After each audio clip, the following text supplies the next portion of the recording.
This is the day that many people have been waiting for, but it's coming a little bit sooner than expected. In just hours, the collapsed portion of I-95 will reopen to traffic. And a live look behind us as crews are putting those final touches on the newly built temporary lanes.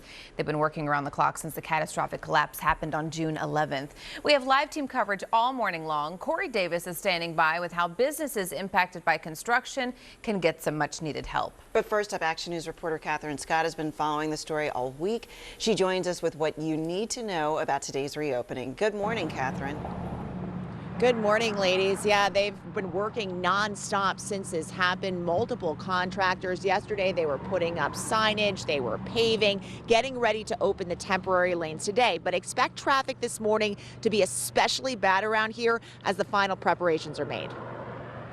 Rush hour will be a little more painful than it has been, but it's the slight pain that we have to do to get the greater gain come noon. This morning's traffic here will be even worse than it has been in order to get back to normal. Restrictions are in place as crews remove the lines put down for the detour routes and get the markings where they should be. 6 temporary lanes of I-95, 3 northbound and 3 southbound, are scheduled to reopen by noon today. Yesterday, crews laid down the final layers of asphalt over the 6 lanes of traffic, and they brought in a special guest, so to speak, to ensure the surface was dry and clear for painting the lines. A pace car led this red Chevy Silverado to the site. The pickup on loan from the Pocono Raceway. It has a high-powered jet engine on the back, typically used to dry the racetrack after the rain. The hope is that by 2 p.m. today, they can open a lot of the closures and the detour routes around here. Next week, crews will start on the new work for the permanent structure. After we get the outsides rebuilt again, we're going to push the traffic on the outside and then come back and then demo the middle again, and then build a bridge over the middle part, and then hopefully have Common Avenue exit back open again. Now, there's going to be a 45-mile-per-hour speed limit through these temporary lanes. There's expected to be a press conference later on this morning, and then traffic should be rolling by noon. We are live in Tacony. Catherine Scott, Channel 6 Action News. All right, love it. Thank you, Catherine. And Corey Davis picks up our team coverage now with a look at the businesses in the area, how they're impacted, and one way they can get some financial help. Good morning, Corey.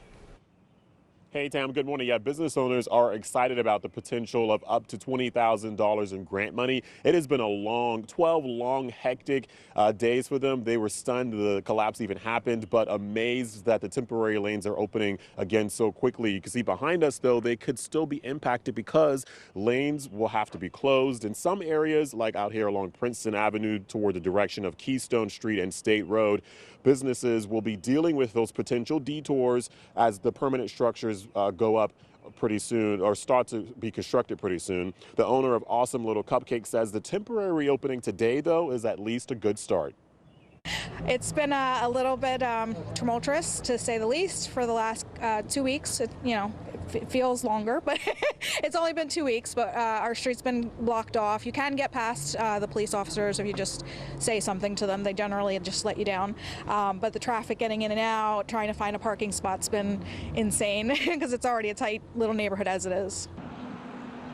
Yeah, we've been hearing about their struggle. Businesses around the closures and the congested detours are still bracing for more financial struggles, though during the future detours. The Small Business Administration met with the community along with PennDOT 2 last night, letting them know that they've been working on an emergency grant program administered by a nonprofit called the Merchants Fund. It's for small businesses across the city impacted by disasters and public projects like the I-95 bridge closure and reconstruction. Businesses could receive up to $20,000 in grant support to help relieve financial pressure as they face more potential changes during the future construction of the permanent structure of the permanent bridges. So the deadline to apply for the Merchants Fund is on July 12th. Businesses just happy they can get some kind of relief without fully knowing exactly what to expect moving forward in the future. For now, reporting live here in Tacony, Corey Davis, Channel 6 Action News. Can't believe the day is finally here, Corey. We'll see how it all shakes out and check in with you later.